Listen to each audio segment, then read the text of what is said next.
I was here this morning to see the bra reveal of Louise and Cheryl.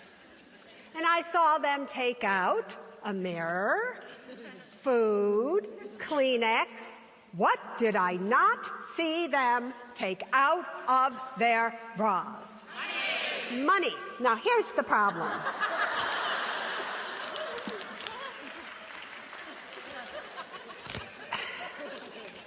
What did it take? I have one more. I never knew a bra could hold so much. Right? What did it take for them to actually purchase the Kleenex, the coconut oil, the mirror, and everything else that were in those little titties? It took money, my friends. It took money. And while I'm very aware that many of you, if not most of you, are here so that you can be more in your life, one of the goals of being more is so that you can have more. Now, while I would be the very first to tell you money alone will never make you happy, I will also be the first to tell you lack of money sure will make you miserable. I was signing books earlier today, and the women that were in the line were coming up to me, and they were saying things such as, Suze, help me value myself. I'm a single mother, and my children, all they care about is the money that I can give them. Why do you think your children only care about the money that you can give them? Is it possible that's all you're giving them and you're not giving them of yourself? But what are you giving yourself when it comes to money? The name of this talk is Women and Money. And the men that are out there, here's the scoop. This talk is for you as well. All you have to do is put your little finger over the WO.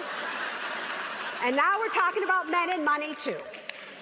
Now let me tell you, men, why this is so important. Do you know that 1 out of 2 people who get married, they get divorced? And the number one reason for divorce is arguments over money. Now, very seldom in my life will I ever say men have something right. But when it comes to money, most men have it right. Because men know what the goal of money is for. They know that money could be for them. They don't have a problem saying, no, I'm not lending you money. No, I'm not going to give all the money I made away. Women, on the other hand, we do not have it right. And that's what hopefully I'm going to do with you today by the end of this hour and a half. Because here is the bottom line. You will never, ever, ever be powerful in your lives until you are powerful over your money, how you think about it, how you feel about it, and how you act with it. But the problem with women is this. Ladies, we have the ability to give birth. We even have the ability to feed that which we have given birth to. We can feed it. So our nature is to give. Our nature is to nurture. We give to everybody. We give to our mother, our father, our children, our brothers, our sisters, our employers, our employees, our pets, and our plants before we give to ourselves. The last person we think about when it comes to our money is us. And that is wrong. We have all got to learn to give to ourselves as much as we give of ourselves. Now, I know this is true universally, that when you get on an airplane, do they not say to you, when the oxygen mask falls down, to put it on your face first? Ladies, they're talking to you. Men would know to put it on their faces first. They wouldn't have to think about it. But what would you do? The oxygen mask would fall down. Your little 10-year-old, 5-year-old, 3-year-old, 2-month-old is sitting next to you, and you would take that oxygen mask and put it on their face to make sure they're okay. But if something then happened to you and you didn't make it, who would take care of them?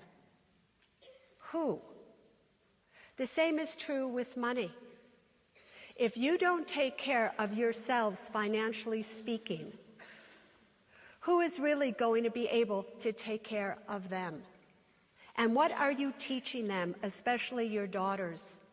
Are you teaching them that women just don't matter? Are you teaching them that the goal of money is to make sure everybody else is okay except for you? You have to teach them that it's okay to care about who they are, what they have, what they do with the money that they've made, and there's nothing wrong with taking care of yourself first. Now, I'm very aware that many of you here don't have a clue who I am. And honestly speaking, that's a new experience for me. Because in the United States, everybody knows who I am. And I know because when they see me walking down the street, they turn the other way. Because they don't want me to ask them a question about their money. But since you don't know who I am, I'm going to ask you a few questions about who you are so that I know that I can give the right talk to you about your money. Now, I'm asking you, Melbourne, to be honest with me. You are not to lie when I ask you these questions. Do you hear me? Okay. I want you to stand and stay standing if you have credit card debt.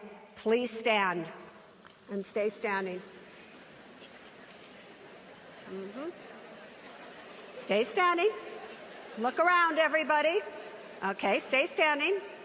Now, I want you to stand if you have credit card debt, car loan debt, mortgage debt, student loan debt, credit card debt, still stand. Still stand, credit card debt.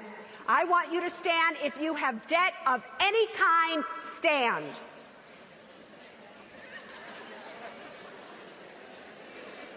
All right. Now we have a real problem because how can I talk to you about money? You don't have any. I want you, for possibly the first time in your lives, to turn to the person next to you and tell them exactly how much debt you have. Go for it, Melbourne.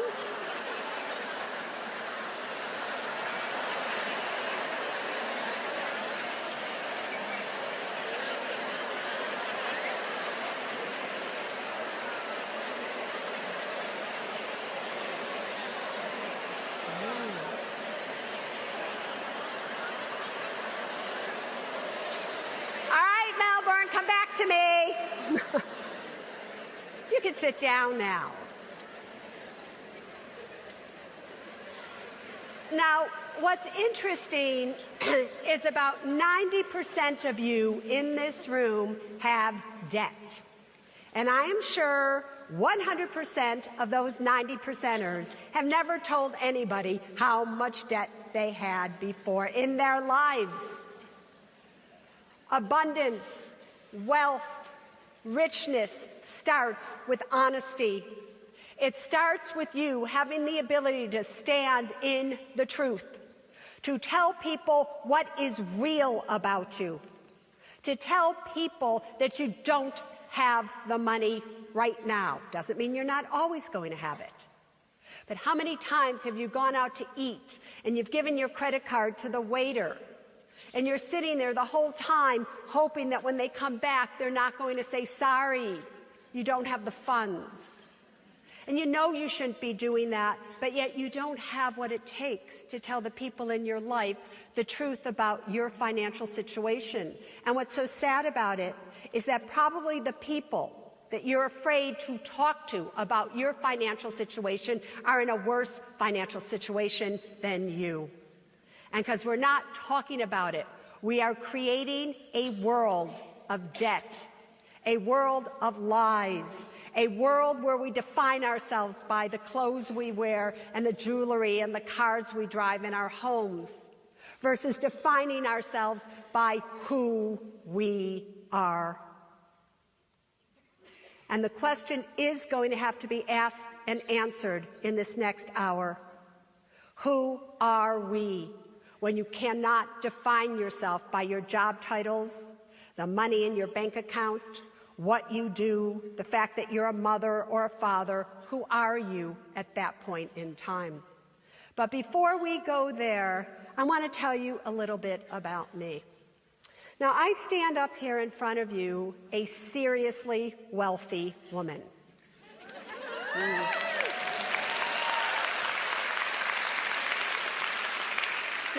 Now, first of all, who would you want to stand up here and tell you about money? Somebody who doesn't have any?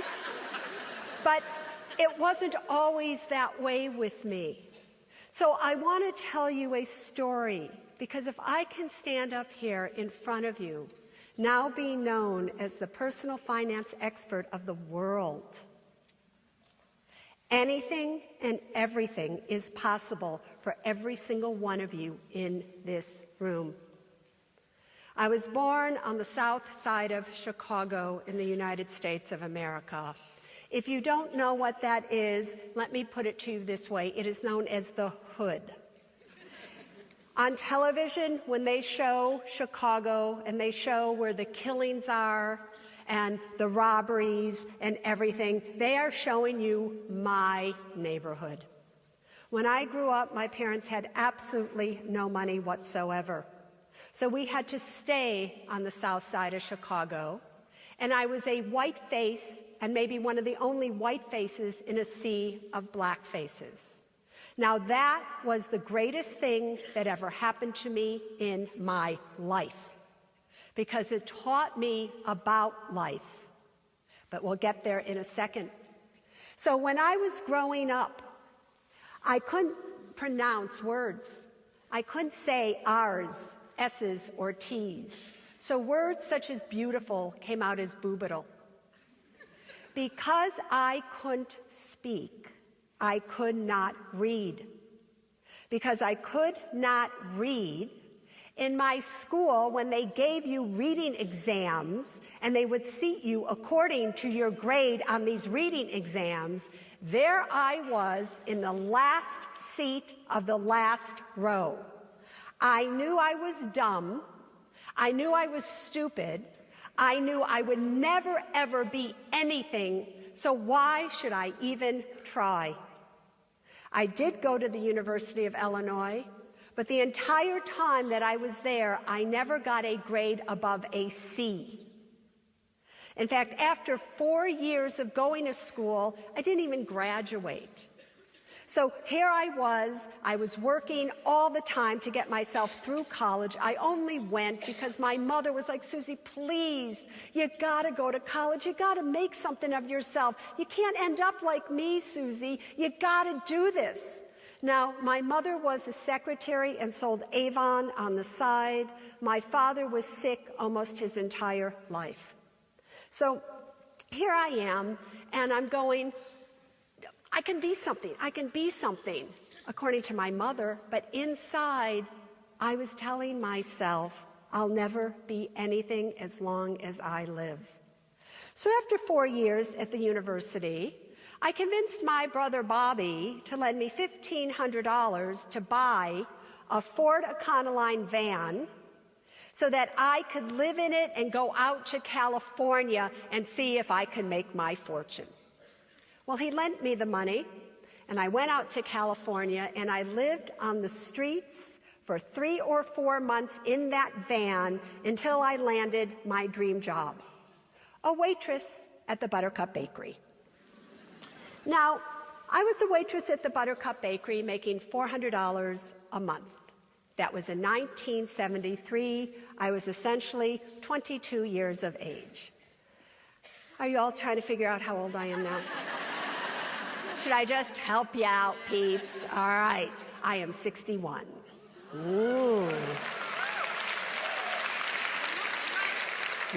I do, I look good, don't I? And you know what's so great? It's all me, because when a woman wears really short hair and she's my age, she's got nothing to hide, except I have one thing to hide, the junk in my trunk. which is why I usually wear a long coat on stage, but that's a whole nother topic. Okay, so here I am being a waitress at the Buttercup Bakery in 1973. But I wasn't just a waitress from 1973 to 1974. Oh, no, no, no, no. I was a waitress from 1973 to 1974, to 1975, to 1976, to 1977, 78, 79, 80. I am now 29 years of age, and I get this idea. I know I can be more than just a waitress. I can open up my own restaurant. So what does somebody do who's 29 and doesn't have any money? They pick up the phone and they call their mom. And I said, Mom, if you could just give me $20,000, Mom, just $20,000, I can open up my own restaurant. I could be something, Mom. And she says, Susie, honey, where are we going to get that kind of money? We don't have $20,000, sweetheart.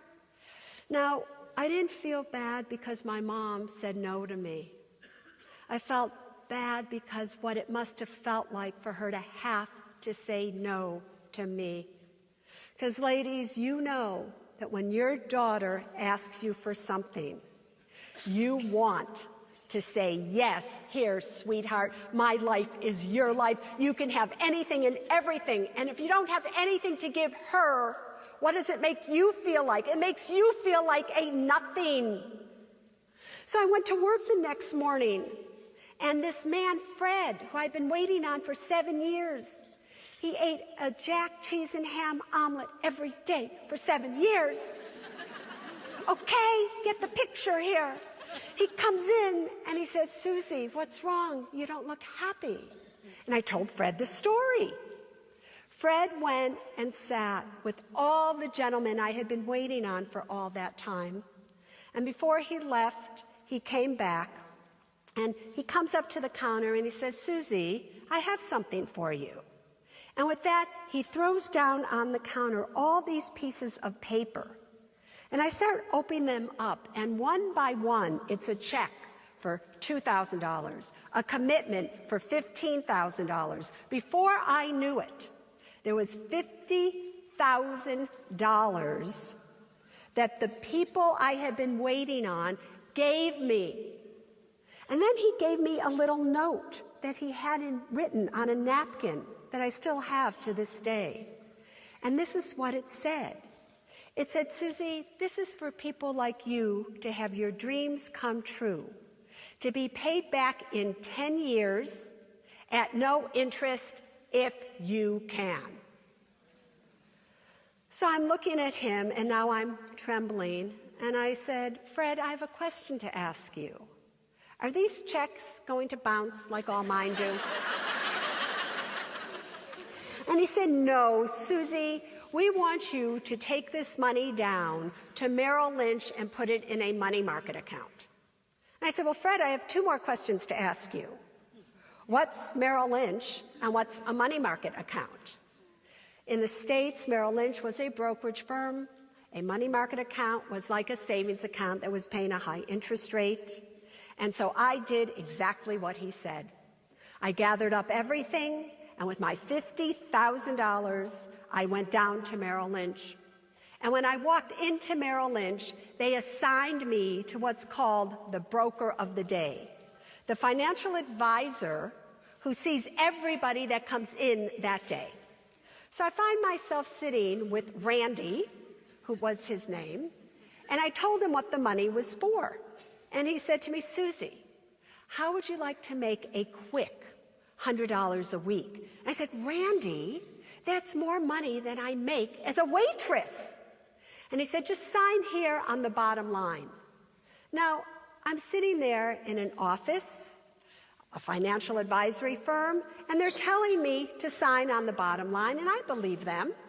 So I do so without even looking at anything that I'm signing. How many of you have ever signed papers you've never read?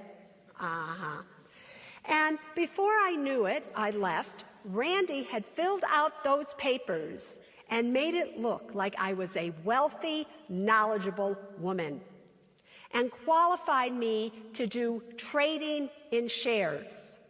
Well, in 3 months, all $50,000 was lost.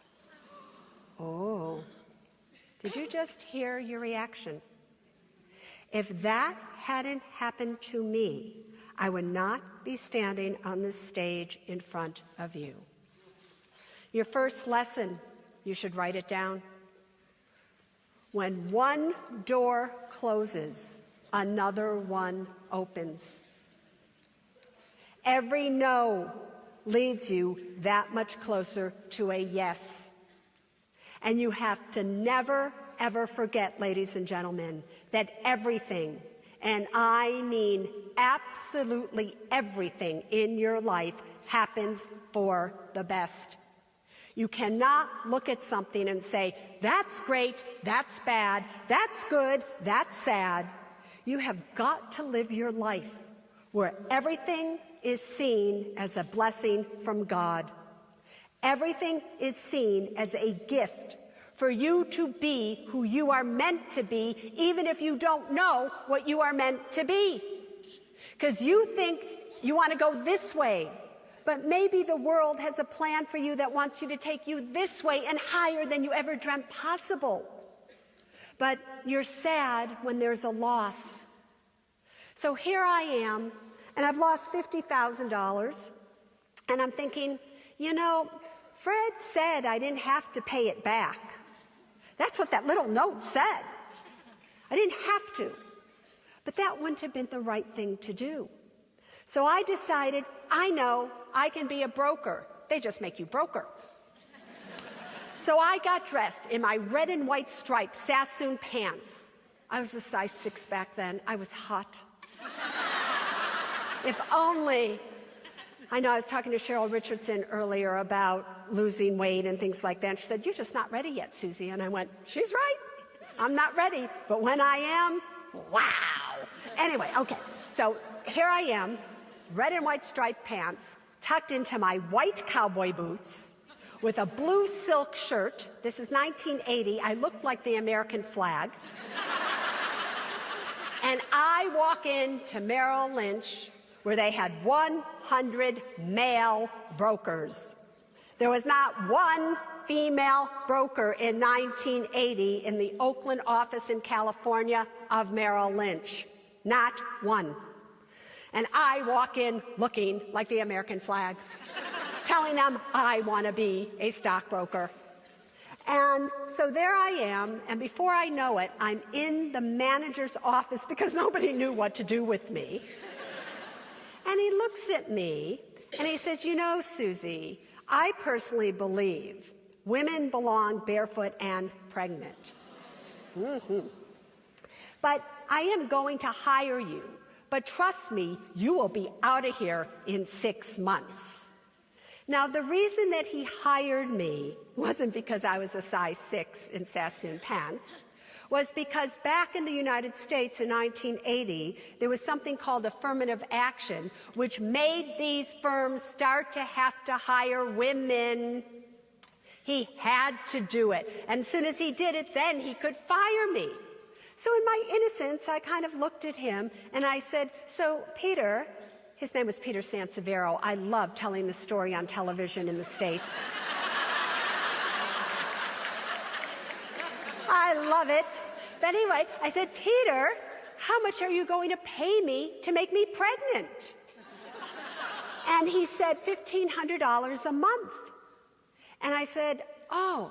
And it did not take me long to figure out that $400 a month at the Buttercup Bakery for I could make in 2 years. It would have taken me 2 years to make the $9,000 that he was going to pay me. So I said, I'll take the job.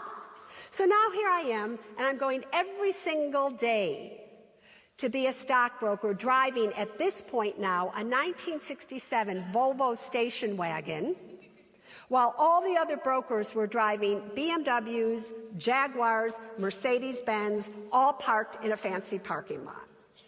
I knew that I did not belong there. I didn't look like them. I didn't have money like them. I didn't understand anything anybody was talking about. But I decided I was going to go for it. Now, here I am, and I'm going to work, and I'm studying to be a broker, and all of a sudden I read that what my broker, Randy, did was illegal, that you cannot invest money for somebody in a way that they can lose it unless they can afford to lose it, which I couldn't afford to do. So I go into Peter's office, and I said, Peter, you have a crook that works here for you. And I tell him the story. And he says to me, Susie, that crook makes us a lot of money. So go back and sit in your little cubicle and don't say anything. So again, I go and I sit down and I think, well, he did say he was going to fire me in 2 months because I was 4 months into this now. And I was thinking about, all right, so I lost the money. Again, I thought about the little letter that said I didn't have to pay it back. But then I started to think, but what if it wasn't me? What if it was you? Or your grandmother or grandfather or mother, sister, who is older, and they didn't have time to make that money back. And that was all they had. So it would be easy for me to sit there and do absolutely nothing, but it would not have been right. So I did the only thing that I knew what to do, and I sued Merrill Lynch while I was working for him. Now, here's the great news of that story. Because I sued them, they couldn't fire me. And I didn't even know that. So now everything's coming to light. Now Peter Sansevero gets a promotion, believe it or not.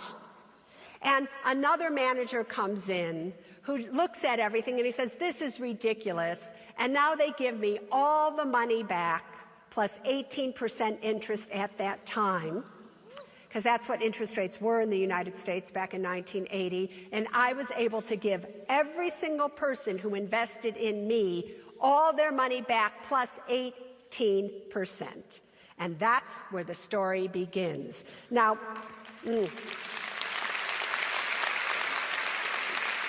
Now, I do not tell you that story to impress you, although you should be. I tell you that story to inspire you to understand that anything and everything is possible in your life if you simply walk towards who you are meant to be versus away from it. And money, having money in your life, is something that is meant to be. So the next question has to be asked and again answered: why don't you have the money in your life that you want?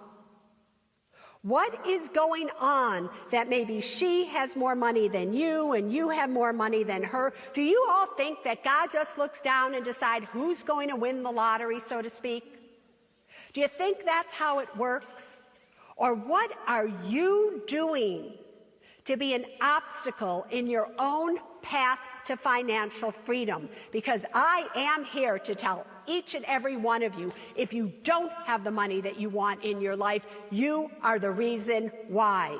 You are either thinking you don't deserve it, you're saying you're never going to get out of debt, or you are taking actions and giving all of your money or anything that you do to somebody else because you don't think you are worthy.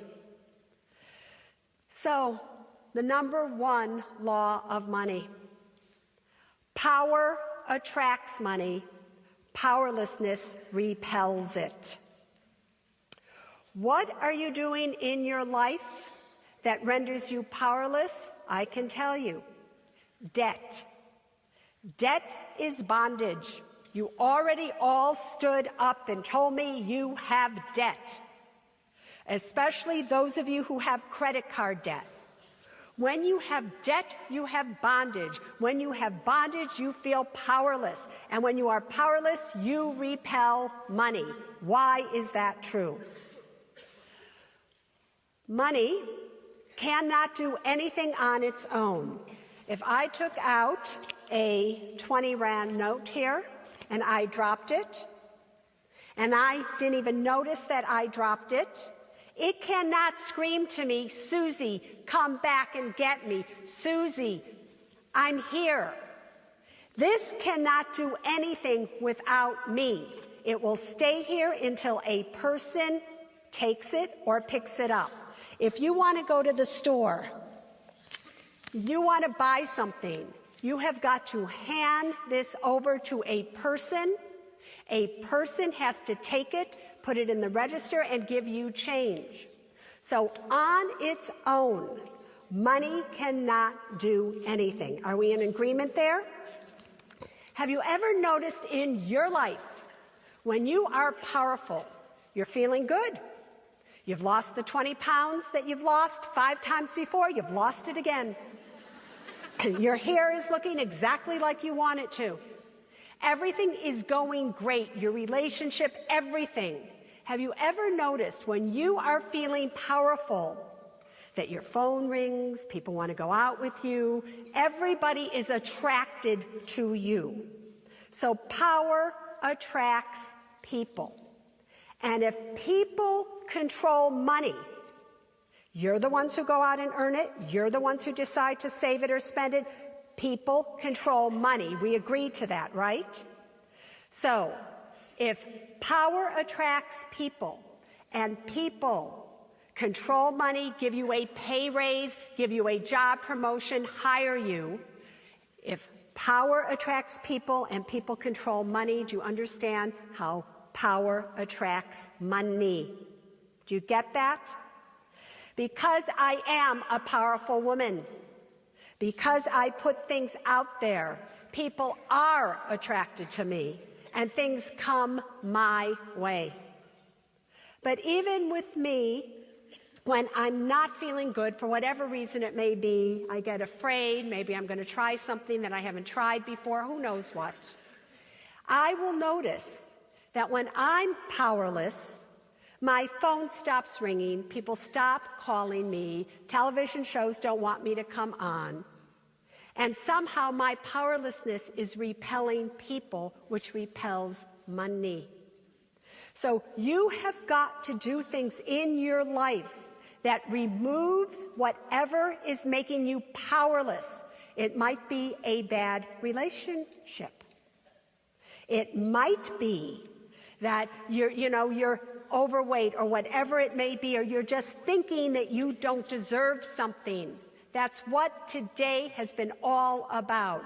Can you change your life by simply loving your life? Can you change your financial situation by simply loving your current financial situation? And can you change this world simply by loving yourself? And I'm here to say you absolutely can. So power attracts money, powerlessness repels it.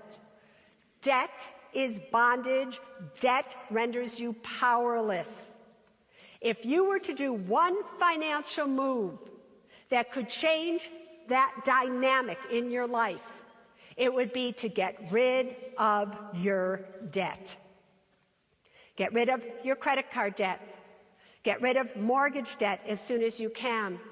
Stop buying things you cannot afford to impress people you don't even know or like. Got that, Melbourne? Want me to say it again? Stop spending money you don't have to impress people you don't even know or like. The person next to you doesn't care what kind of car you're driving, just because you're both at the same stop sign. Live your life in honesty. Live your life where you are standing in the truth. Tell people the truth, because nothing makes you more powerful in life than being in the truth every single moment of your life. Next law of money. What you think, say, and do has got to be one. You know, you have to be very careful, because your thoughts create your destiny. It is said that what you think, you will eventually say.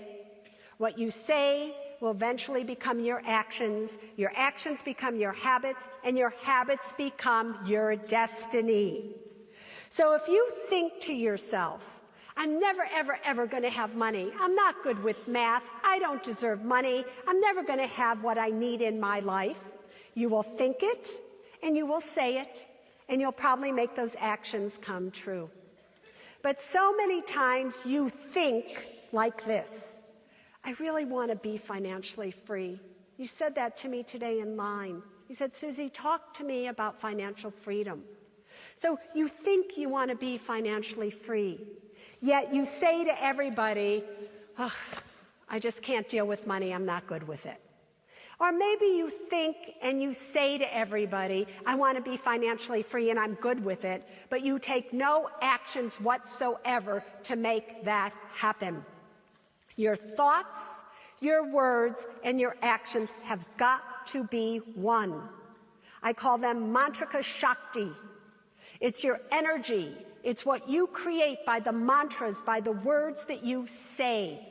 Now, remember earlier I said to you that I went to work and everybody was driving these fancy cars, and here I was driving a '67 Volvo, and I was actually parking on the street and getting tickets so that I could go work them off in community service versus parking in the big parking lot. So I knew that I didn't belong, and I told you that as well, and I knew I needed to create a truth that could get me through everything that I thought I didn't deserve, because I was so afraid. And over the years, as I've been doing this, I have learned one thing. People don't have money. You know how everybody says, if I just had money, I'd be happy? Have you ever said that? Have you, Melbourne? Yeah, you have. The reason you don't have money is because you're not happy. Money will never make you happy. That's true, right? But if you're not happy, you will never, ever, ever have money, because it just is repelled from you. So sometimes when you're afraid, especially you have fear of money, you have to be able to take an action to silence that fear. So my fear when I was a financial advisor just starting out was I didn't belong. So I created a new truth for myself that was directly opposite my fear. My fear was I didn't belong. My new truth was I'm young, powerful, and successful, producing at least $10,000 a month. Now, I wasn't that young. I was 30 years of age. I was not powerful on any level. I was not successful, and making at least $10,000 a month. Are you kidding? My father didn't even make $10,000 a year sometimes. But it did not matter. I said that truth 25 times a day when I got up. I screamed it. I would write it down 25 times a day. And even before I had ever really heard of Louise Hay, I would say it silently into the mirror, looking back at myself 25 times before I went to bed. 6 months later, that truth became a reality. 6 months later, after I became a financial advisor, I started to get checks for at least $10,000 a month. So I ask all of you right here and right now to write down, what is your greatest fear when it comes to money? Write it down.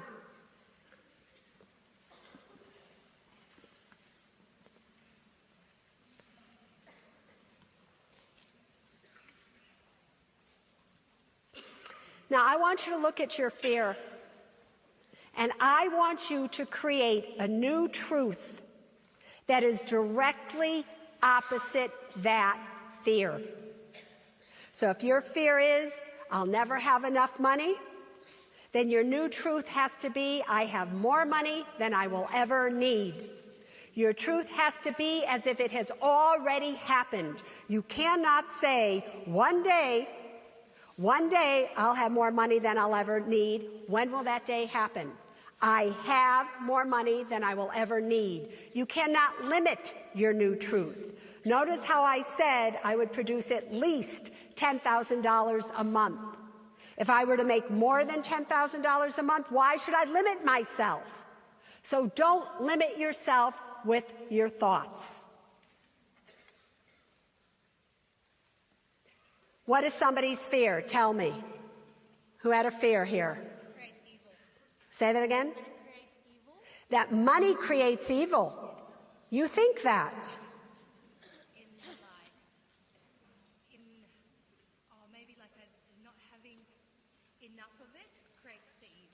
So she said to me, her greatest fear is that money creates evil, and not having enough of it is what creates the evil. So people fight over it because there's not enough of it. You have got to remember, money cannot do anything on its own. Money is just this piece of paper. If I took this piece of paper and I ripped it up right now, right, it would not scream. Oh, you can't rip up an Aussie dollar. Oh, you are all very smart. Ooh. In the United States, it rips very easily. Maybe that has been our problem. Right? But it can't do anything. Money is not evil. Money has never raped anybody.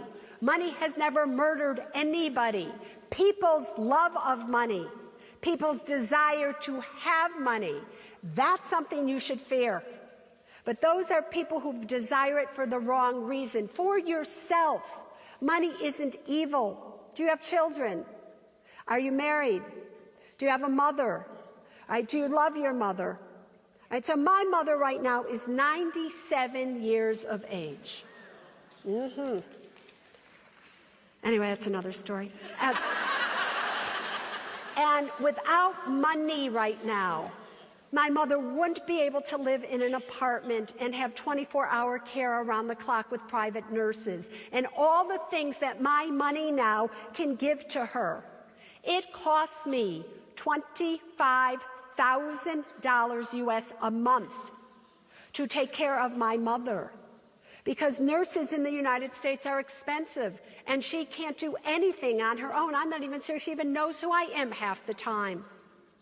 But that's because I have money. I can take care of my mother in a dignified way so that she can live till her very last breath in a respectful way that she doesn't even know.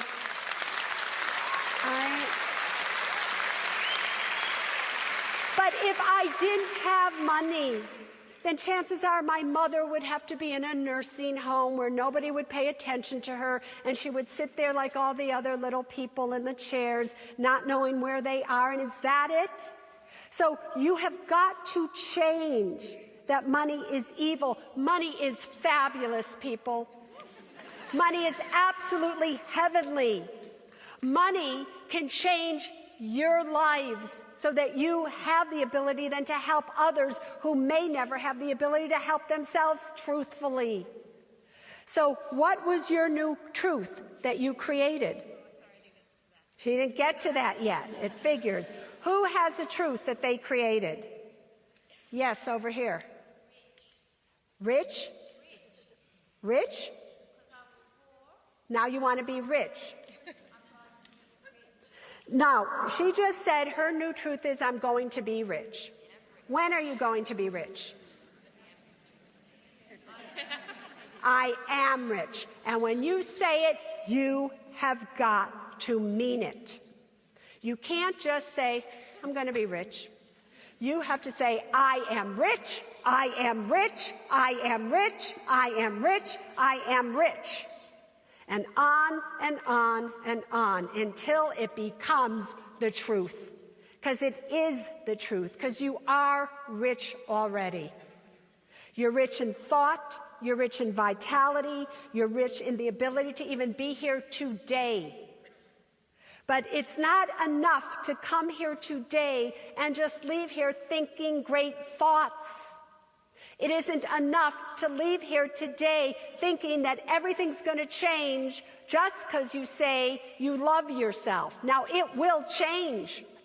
But if money then starts to come to you and you have not educated yourselves on what to do with it, then the question has to be, will you be able to hold it? Will you be able to create more out of it? What will you do with it? Now, women, in order to have money in your lives, you have got to stop putting yourselves on sale. I'm serious. You have got to learn how to ask for what you are worth. You have got to stop being afraid to ask or tell your boss you want a raise. The quickest way to get a raise is, rather than just going in and saying to your boss, I'd like a 10% raise, you might want to say to your boss, I want a 10 or 15% raise. Which one will it be? Because the first one was a yes or no answer. The second one was not. If you want something in your lives, do not give people the opportunity to say no to you. But they will say no to you if you say no to yourselves. Now, there's laws of money. The laws such as power attracts money, powerlessness repels it. The truth creates money, lies destroy it. Your words create your destiny along with your thoughts. All of those are true. But there are also qualities of wealth that every single one of you needs to have in your life. And there are actually 8 of them. I didn't take them from Buddha, but it's a good number.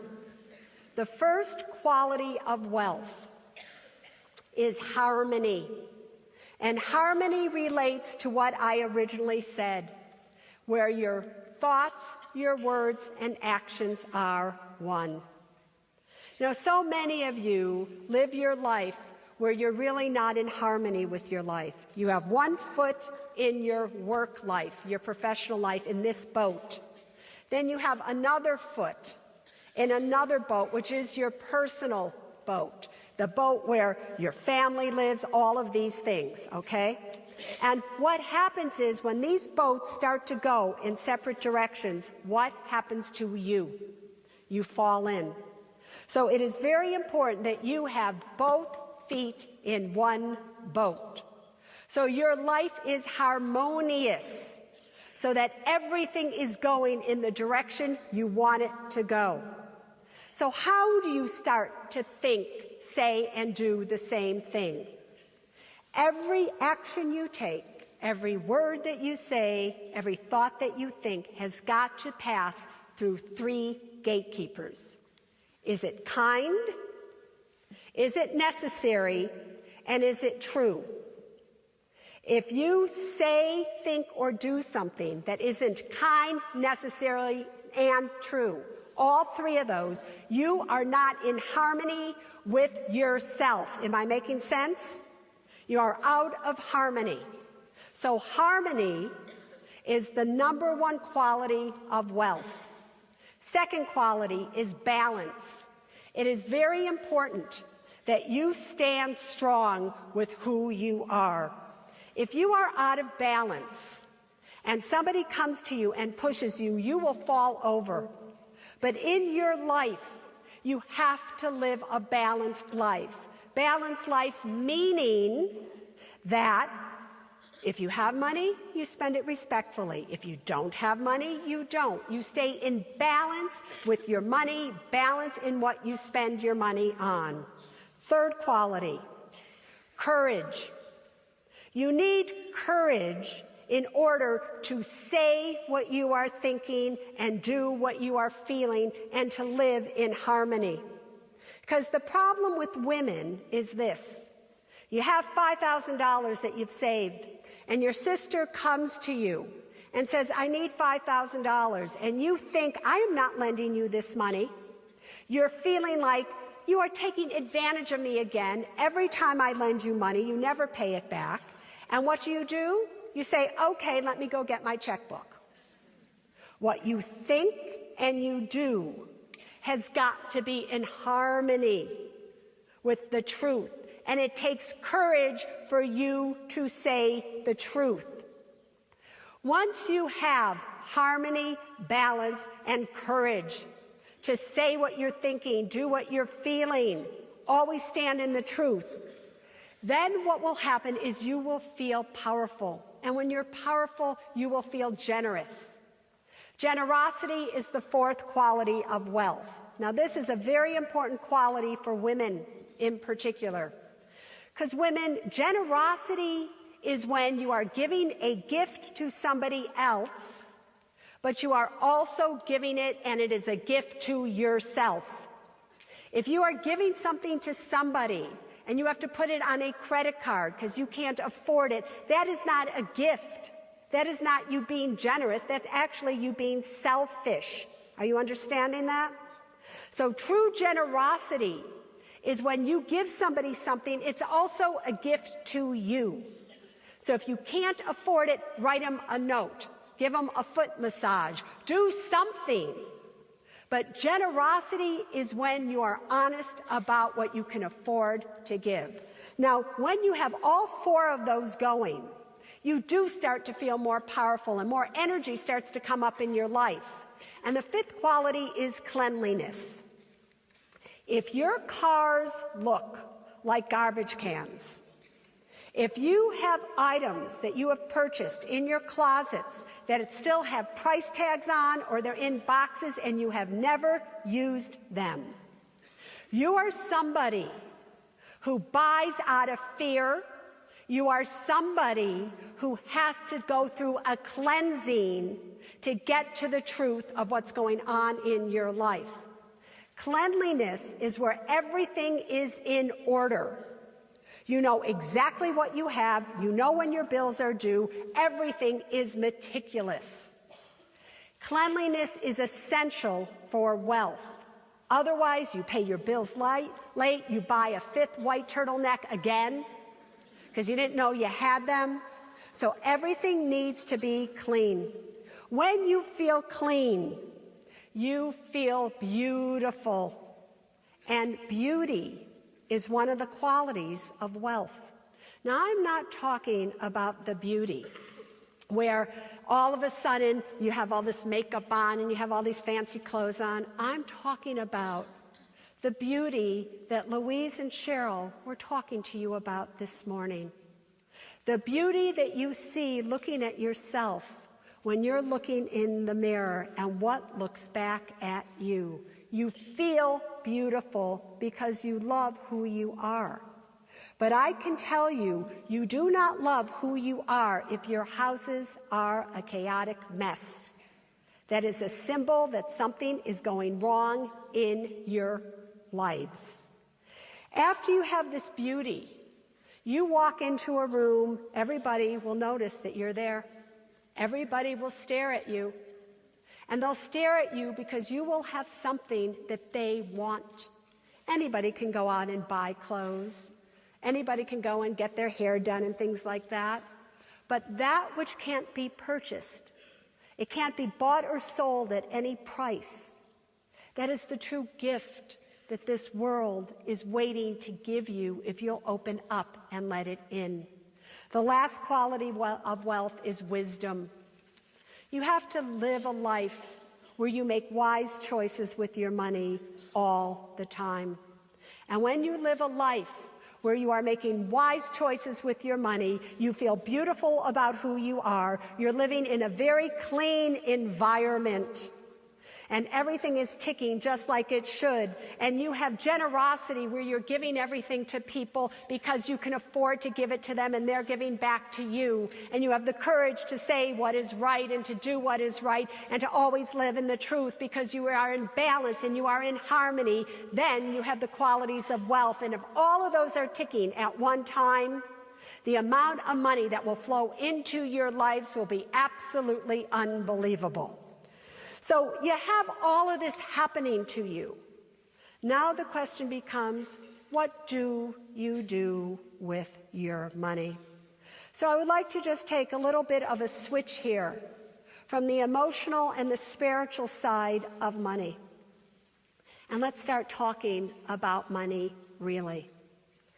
You know, they say when the United States catches a cold or sneezes, the whole world catches a cold. And what Australia has never seen in the recent past of 20 or 30 years, truthfully, is true devastation when it comes to the economy. And thank God that hasn't happened here. I can tell you right now in the United States, 1 out of 2 people in the United States of America are either living in poverty or are on the brink of poverty. That is 150 million people are either in poverty or on the brink of poverty, 1 out of 2 people. And the lessons that have to be learned there are lessons that you need to take very, very seriously. And the big mistakes that were made in the United States of America is that as real estate started to go up and up and up, people bought more and more and more homes. As the stock market started to go up, people would buy shares, but they'd buy a lot of shares of one stock versus diversifying. What concerned me today as I was signing books is that every single woman that came up to me and talked to me about money told me they bought a home, they bought an investment property, and they want to buy another investment property.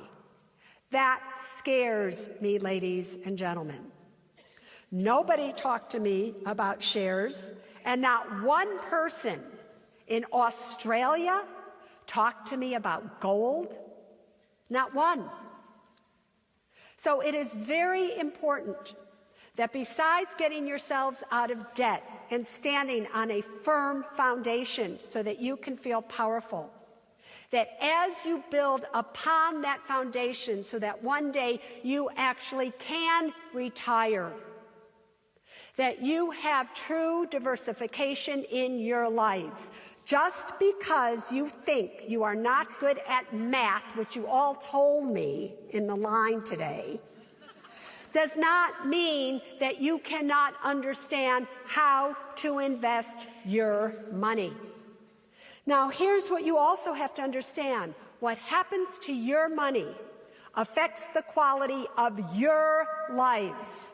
Not my life, not your insurance agent's life, not your financial advisor's life, but your life. And the time has come where the blindfolds have got to be taken off. Now, I know that some of you, not all of you, some of you hand over your money so your husband can take care of it for you. I know that you take care of the money that's in your household. You pay the checks for the house, you know all the bills, you pay them. Why do you think you take care of the money in the household and you're not taking care of the money for investments? Has that ever dawned on you why? Well, I'll tell you why. Because your house holds everything that you love. Your children, your family members, your pets, everything in that house, and you are the nature. The nurture. Remember, your nature is to nurture. So you're taking care of that.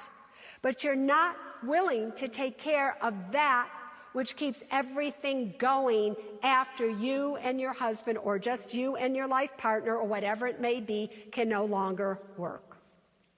So your goals, financially speaking, have to be very simple.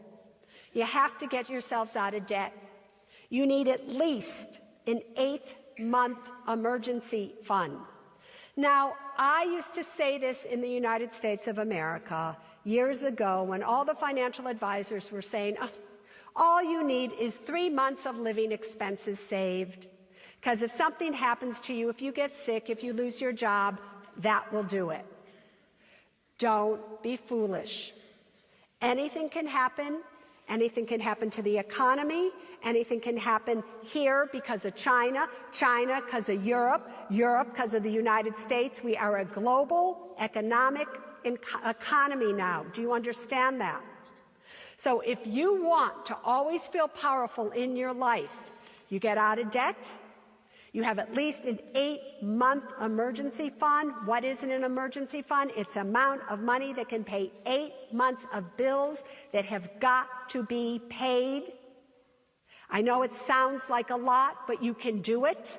You start little by little. Besides that, you buy a home. You want to make sure that your home is paid off in full by the time you retire. You also need to diversify. You need to make sure that you're going into your superannuation fund. You have to make sure that you put more in that than even that you just do. You have to know that nobody is going to take care of you but yourselves as you get older. You have to have the right types of insurance in place. You have to have the right documents in place. Again, we heard Cheryl and Louise this morning talk about the estate planning of what do you do of the what ifs. How many of you in this room have a will? How many of you in this room, let me ask this, how many of you in this room do not have a will? Bet you're the same ones who stood up and have credit card debt. Right? People, it's not if you're going to die, it's when. It will happen. And there's nothing wrong with it. It's part of life. But when you don't plan for the what-ifs, you then are rendering yourself powerless. And when you render yourself powerless, what happens? The number one law of money again comes in. Power attracts money, but powerlessness repels it. So when it comes to your future, and a lot of you wanted to know, how do you get to the point where you're okay? You start getting involved with your money right here and right now. Mothers out there, especially single mothers. This is true throughout the entire world. If you are a single mother, you will tend to make sure that your children are given everything that they can possibly be given, financially speaking. And you will not save and do anything for yourselves.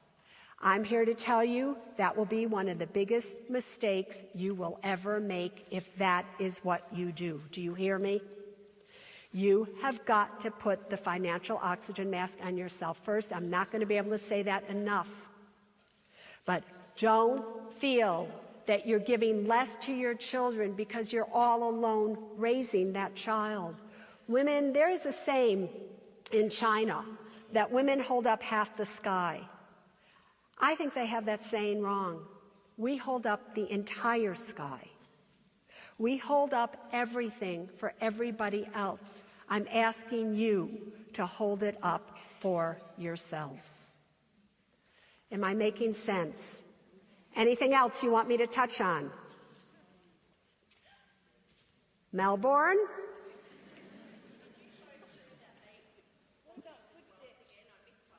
Say that again. Yes, the 8 qualities of wealth are harmony. What you think, say, and do has got to be one, people. You cannot be out of harmony. Balance. You need to be balanced in your life. You can't spend more than you have. You can't save everything that you have either. You need balance. Courage. Takes tremendous courage to be able to say to people what you're really thinking and do what you're really feeling, especially if you're a woman. It takes courage to stand in the truth, and you have got to stand in the truth. Generosity, that a gift that you give somebody else is only a true gift if it's a gift for you as well to give it. If you have to go into credit card debt to give a gift, that is not a gift. Cleanliness. Everything around you should be absolutely clean and in order. And if it's not, it is a sign that your physical body inside, your relationship, something is radically wrong. Wisdom. Everything you do, especially with your money, has to be wise. It should come from a very smart place. Beauty. It's the inner beauty of what somebody feels when they're in harmony and balance, and they have courage, and they have generosity, and they have cleanliness. Then they shine with this inner beauty. And all of those qualities are the 8 qualities of wealth. Somebody asked the question about good debt versus bad debt. 7. Let me try again then. So, I'm not good with numbers, you know. Right, whatever, right. So you have harmony, balance, courage, generosity, cleanliness, wisdom, beauty, happiness. Yes, thank you. I forgot happiness. When you are clean, when you are generous, when all of those things are true, you're happy. And isn't it the goal of life to be happy? To be happy, simply to wake up and say, thank you, bed. That's a happy way to live. And when you're happy, you make other people happy. So it's important that you keep good company, which is another law of money, by the way. Keep good company. If you keep company with people who constantly are spending more money than they have, or buying things, you'll end up that way as well. Another law of money. When you undervalue who you are, the world undervalues what you do. And when you undervalue what you do, the world undervalues who you are. All of you out there, especially those of you who stay at home to take care of your children, I would venture to say that if you have life insurance, and the only type of life insurance that you should have, by the way, is term insurance. Any other type of insurance is absolutely a waste of money. But I would venture to say that as a stay-at-home mother or father, you are not the one that is insured, because you're being undervalued as to what your job really is and how important it is. So it's important that not only does your working spouse or life partner have insurance, but you have it on yourself as well. So there's so many things to talk about when it comes to money and what to do with money. But all the actions in the world that you should be taking with money, you will not be able to do so if you are afraid. So fear, shame, and anger. Fear, shame, and anger are the 3 internal obstacles to wealth. And the only way to conquer fear is by taking an action. Do you understand me? And maybe that action is repeating your new truth. Maybe that action is simply paying your bills with your mate. That action has to be something to change your situation. So we come back to, what are you doing in your lives to be an obstacle in your own path to financial freedom? What are you thinking that is making you poor? What are you saying that is keeping money from coming in? What actions are you taking or not taking to change your entire situation around? You know, many, many years ago, I was with this incredible teacher in India, and she asked me a question, and it was an interesting question. She said, Suze Orman, how do you deceive yourself? And I tried to answer that question every possible way. And no matter what I said, she said, wrong, wrong, wrong. And finally, she was kind enough to put me out of my agony, and she answered the question for me. And the answer that she gave me is the same answer that applies to every single one of you in this room. How do you deceive yourself, Melbourne? How do you deceive yourself? And the answer to that question is by thinking you are not perfect. You are perfect, regardless of the cars you drive, the clothes you wear, the homes you live in, your job title. You are perfect just like you are. And if perfection is the starting point of the soul, which it is, ladies and gentlemen, can you imagine what is possible? You know, each and every single one of us comes into this world with two wings. One wing is the wing of grace. That wing is flapping by your side 24 hours a day, 7 days a week. The wing that you bring into this equation is the wing of self-effort. When the wing of self-effort flaps equally hard as the wing of grace, you will have flight into the world of unlimited possibilities where anything and everything is possible. You just have to think it. You have to say it. You have to do it. You have to wake up every single morning and say, "Hi, bed." You have to look in the mirror and say, "I love myself." You have to believe from the bottom of your hearts that you deserve to have more and be more.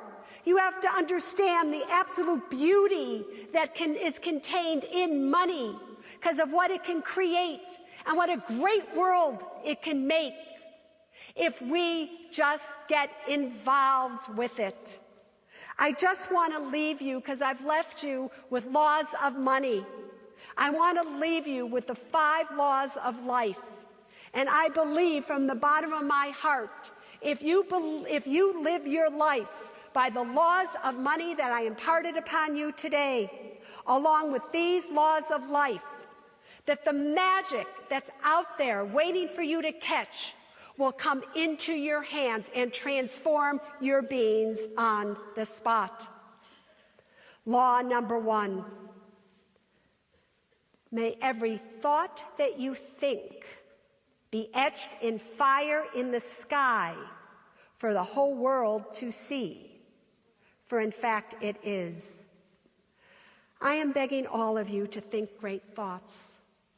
I am begging you, think greatness about each other. Think greatness about yourselves. We live in a time where it's easy to think bad. It's easy to be angry and think angry thoughts. I'm asking you to think great thoughts from this second on. Law number 2, may every word that you say be said as if the world were one great big ear for everybody to hear. Think about the words that you say. You think that, you say a word, it doesn't matter.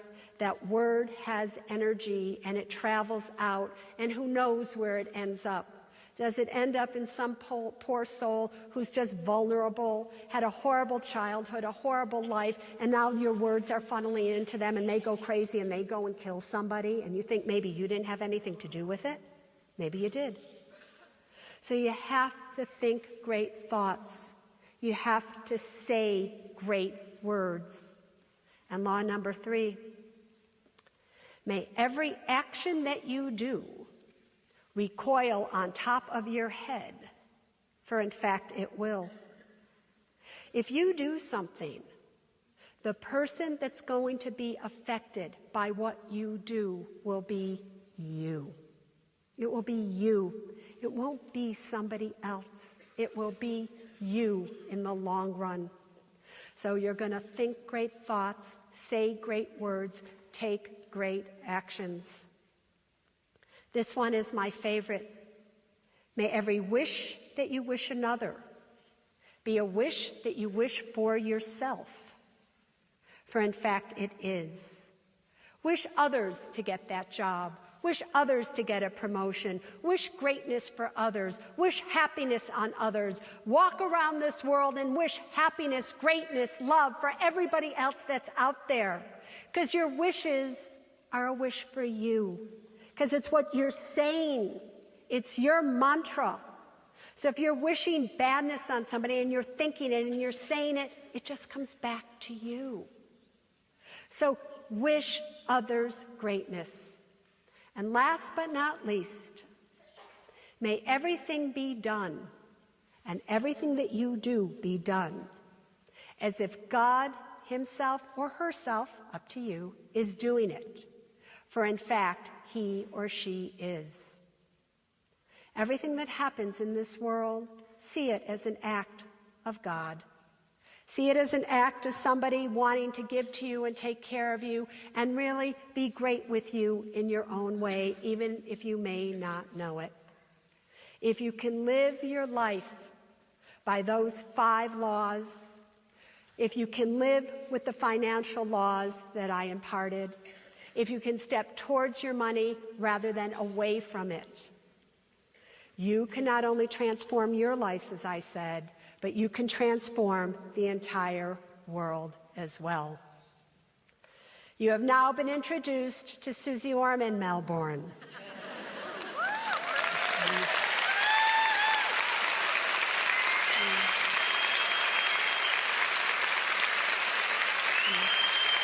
My wish for all of you is that this weekend absolutely transforms your lives so that you're radiant and as bright as the brightest sun out there.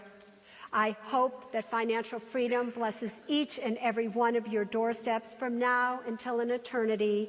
I also want to change one saying. I know how Louise said, it's happy, healthy, happy, healthy, happy, healthy, dead.